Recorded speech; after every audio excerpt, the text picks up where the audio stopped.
Assalamualaikum warahmatullahi wabarakatuh. Perkenalkan, nama saya Narakartin Nugraha dengan NIM A11 2024 15787. Saya akan mempresentasikan tentang untuk proyek UAS Machine Learning tentang prediksi penyakit jantung menggunakan algoritma logistic regression dan KNN.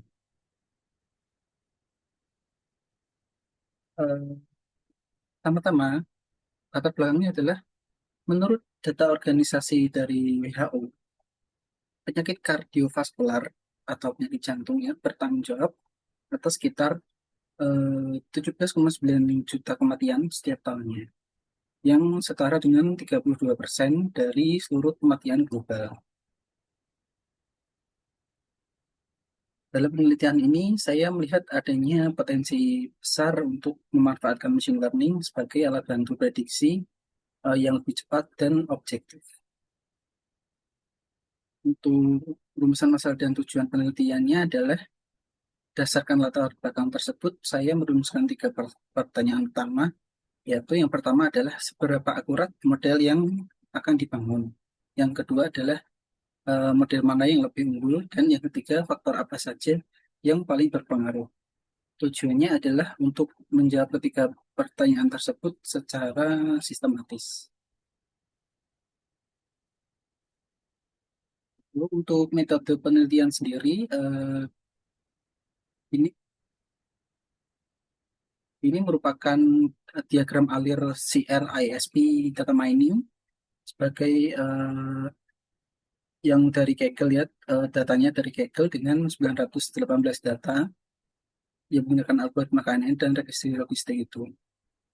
Saya mengadopsi kerangka kerja standar industri, yaitu tadi CRISP data mining, seperti yang terlihat di sini. Proses penelitian saya berjalan secara struktur mulai dari pengumpulan data hingga evaluasi akhir, yaitu pengumpulan data, preprocessing, pemisahan, optimasi model, dan evaluasi akhir, lalu ada analisis fitur dan deployment. Lalu sebelum masuk ke EDA, saya akan lanjutkan ke codingannya.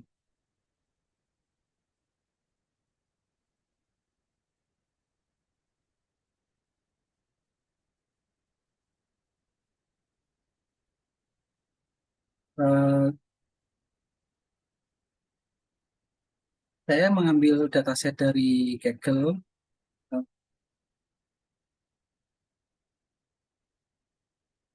Lalu untuk datasetnya sendiri ada age atau usia pasien, ada jenis kelamin, ada chest pain type atau jenis nyeri dada, lalu ada resting BP atau tekanan darah saat istirahat, lalu ada kadar kolesterol, ada fasting BS atau gula darah dalam satuan miligram per desiliter. Lalu ada resting ECG atau hasil EKG saat istirahat, dan ada max HR atau max heart rate atau detak jantung maksimum yang dicapai. Ada exercise angina atau selama latihan, ya atau tidak. Ada alt peak dan ada ST slope.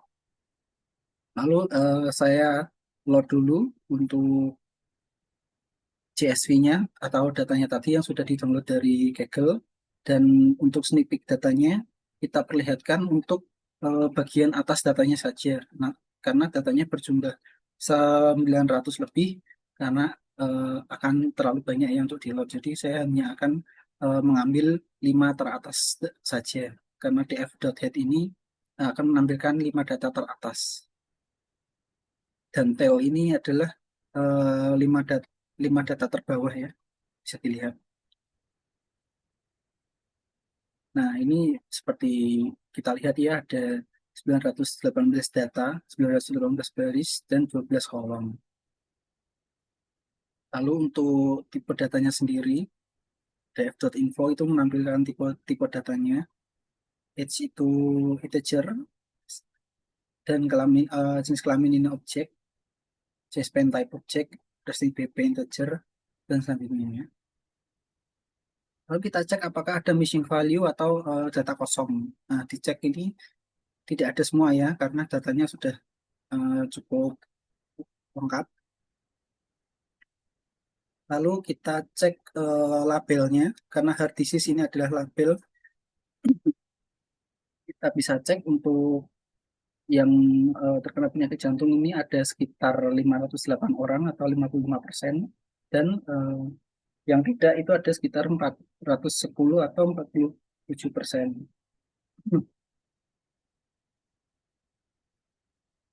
Nah, kita bisa cek untuk chest pain type, kan hubungan antara chest pain type atau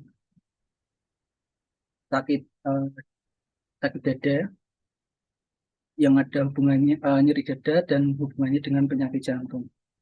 Nah, kita bisa cek bahwa untuk nyeri dada di ASI ini cukup banyak ya. Lalu kita cek untuk jumlah dari jenis kelamin laki-lakinya dari 725, dan jenis kelamin perempuan ini ada 193. Lalu kita masuk ke preprocessing data. Preprocessing data kita menggunakan simple imputer,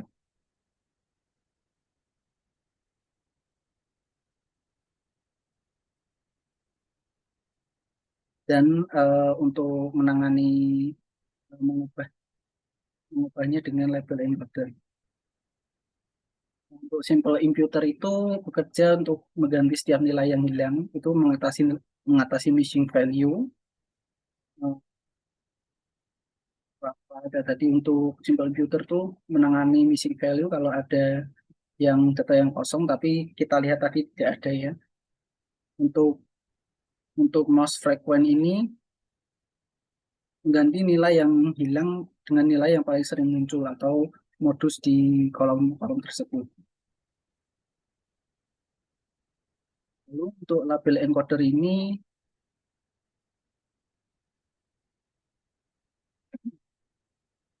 label encoder ini adalah tools dari scikit-learn yang berfungsi untuk memberi label numerik pada data kategorikal. Kita lihat tadi untuk yang objek ini semuanya adalah kategorikal ya. Ada normal dan ST, NY, up dan flat, ATP, NAP, ASY. Nah, label encoder ini berfungsi untuk merubah dari yang kategorikal tadi menjadi numerik ya. Nah, ini seperti lihat untuk jenis kelamin dari tadi M dan F menjadi satu untuk male dan kosong untuk female. Lakukan hal yang sama yang merupakan kategorikal berbentuk objek tadi seperti di Jasper type menjadi 0123, di ring ECC juga sama, size anginan juga sama 0 dan 1, T-slope juga. Dan kalau hard disease ini kan hanya menampilkan data saja ya, karena sudah berbentuk 1 dan 0, jadi tidak perlu diubah lagi. Lalu untuk EDS sendiri,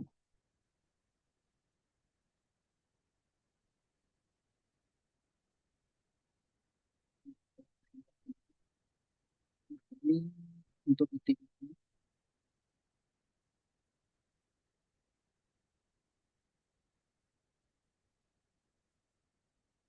tapi sebelum ke situ kita kembali lagi ke ini.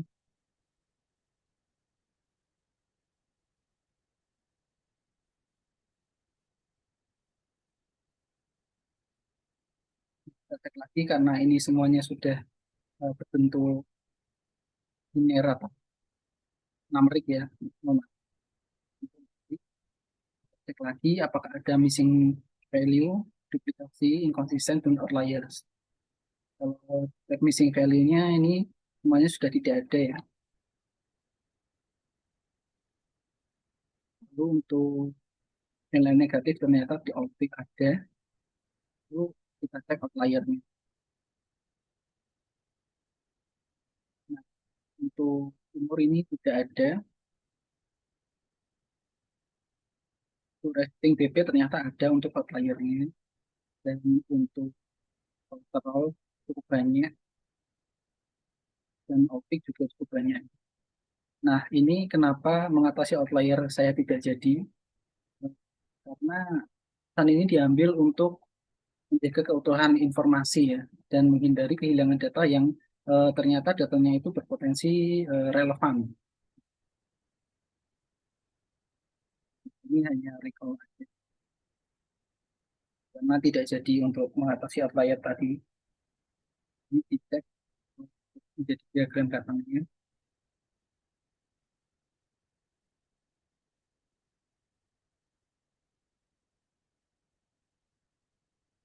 Ini untuk tadi sudah dibahas ya, untuk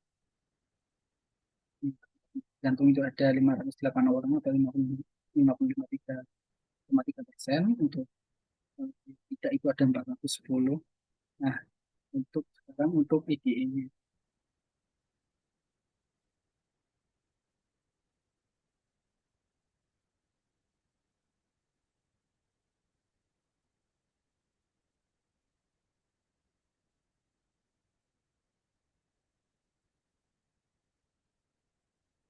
Dari heat map ini di tag ya, kalau di titik ini korelasi positifnya moderate di 0,4 atau 40%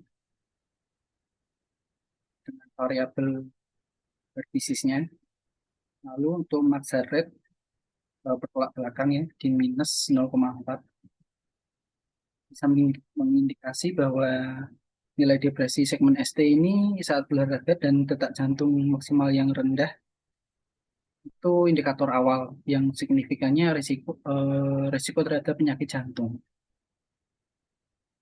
Nah, itu bisa dicek juga kalau tidak terdeteksi adanya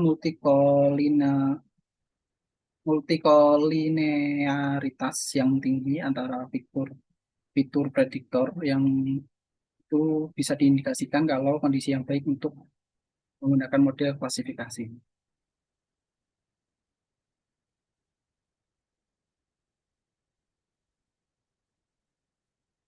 Lalu untuk model trainnya kita ini ambil DF drop. Di sini maksudnya adalah mengambil semua yang di tabel selain heart disease.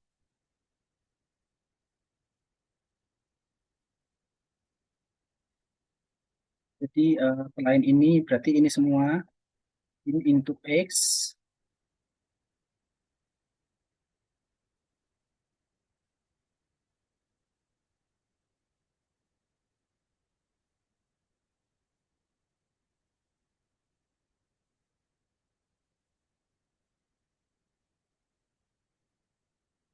train ya, mana yang untuk X train, untuk X-nya maaf, Y-nya itu labelnya yaitu heart disease. Nah, lalu kita ke model development-nya. Untuk ini menggunakan logistik regresi dan X-train dan Y-train-nya tadi dari sini menggunakan skala 0,2 atau 80 banding 20 ya. Nah, lalu kita juga menggunakan KNN untuk perbandingannya. Dan K-nya ini 3 ya.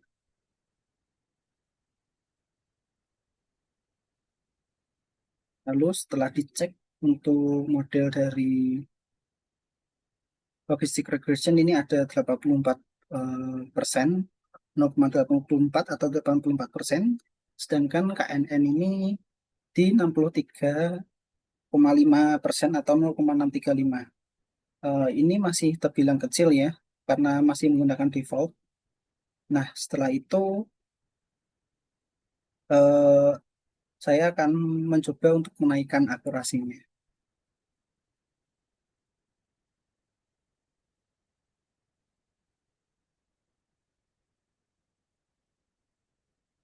Untuk meningkatkan akurasinya, saya menggunakan standar scalar, dan menggunakan grid search CV. Nah, grid search CV ini apa? Untuk gampangnya ini mengoptimasi proses pencarian konfigurasi atau hiperparameter terbaik untuk modelnya menggunakan metode validasi silang untuk memastikan hasilnya andal ya.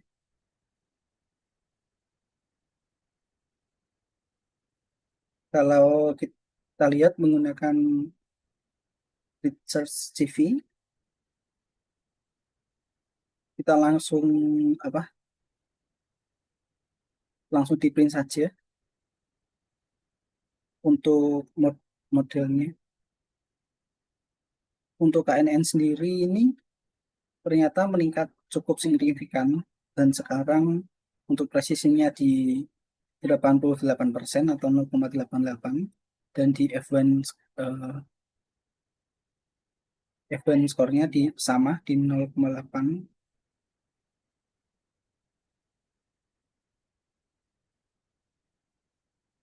Sedangkan untuk logistik regression meningkat lumayan ya, namun dia hanya di angka 84% saja atau rata-ratanya di 86%.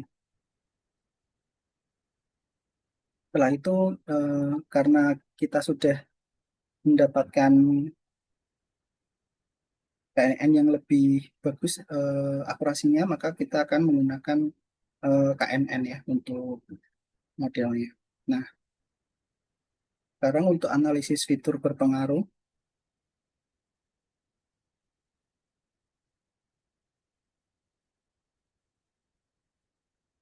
kita akan mencari fitur apa saja yang paling berpengaruh terhadap hard disk-nya. Nah, kita bisa cek bahwa ST slope ini dan chest pain type ternyata cukup tinggi, eksersis angina juga, dan jenis kelamin. Ini menunjukkan faktor apa saja yang berpengaruh menurut kalau ini menurut model regresi logistik. Kalau ke kiri itu berarti negatif ya, kalau ke kanan berarti positif. Kalau secara klinis ini lereng segmen ST atau ST slope flat, lereng segmen ST yang datar saat puncak olahraga, indikator kuat masalah aliran darah ke jantung. Untuk chest pain type juga yang asimptomatik, biasanya nyeri dada asimptomatik tidak menunjukkan gejala nyeri, tapi ada resiko ya yang sangat tinggi. Biasanya untuk orang yang terkena penyakit jantung sudah parah baru mereka periksa ya. Karena agak sulit untuk terdeteksi juga. Untuk all peak ini juga tinggi.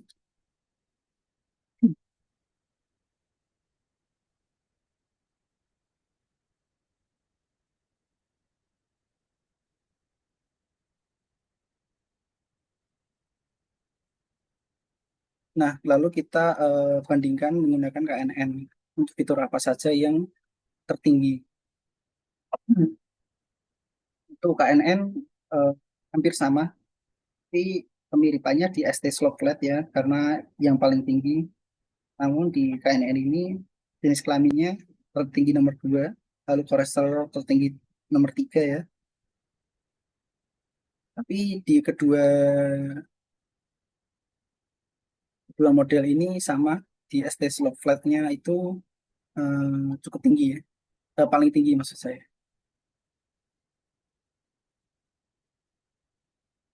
Nah,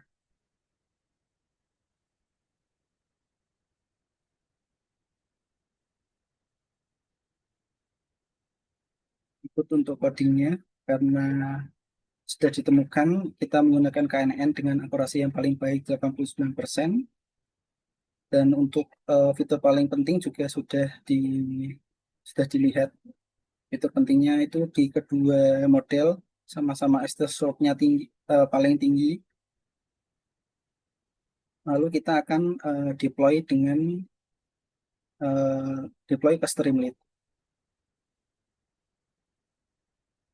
Nah, ini sudah saya input. Coba diklik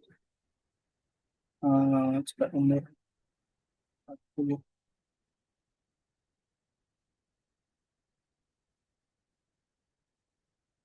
puluh kita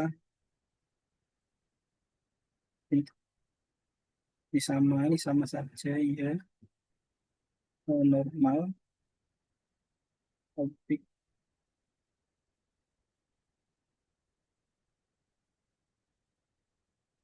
indikator tidak. Kita refresh terlebih dahulu.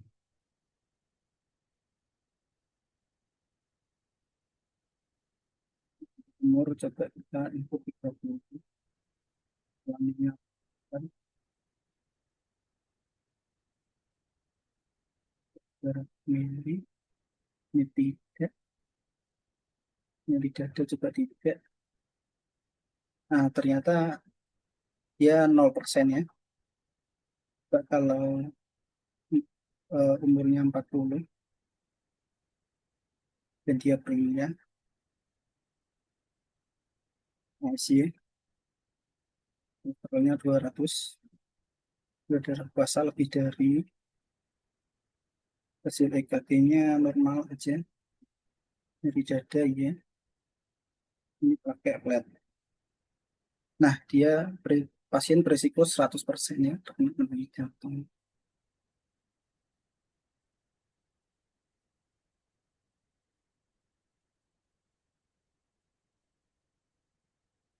Nah, kesimpulannya untuk model KNS sendiri tadi sudah dibahas untuk mencapai akurasi 89%, berhasil meningkat sekitar 25% dari akurasi sebelum optimasi atau menggunakan default.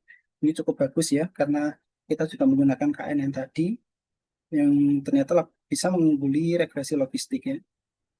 Dan untuk penerapan prapromosesan dan optimasi itu ternyata sangat krusial ya, terutama untuk KNN tadi yang tingkat akurasinya meningkat cukup jauh. Dan untuk ST slope dan outpeak dan chest pain tab itu ternyata prediktor yang paling signifikan ya. Dan untuk eh, saran ini karena tadi sudah diketahui untuk fitur yang paling penting, mungkin untuk selanjutnya bisa menggunakan eksperimen dengan fitur selection atau mungkin bisa menggunakan algoritma lain seperti random forest atau XGBoost. Dan untuk saran praktisnya mungkin UI dari webnya bisa diperbaiki lagi atau dikembangkan lagi. Lalu bisa untuk verifikasi atau validasi klinis untuk tadi ya, apakah um, sudah cukup bagus untuk sebelum dilakukan penerapan. Terima kasih, sekian saja untuk presentasi kali ini. Terima kasih.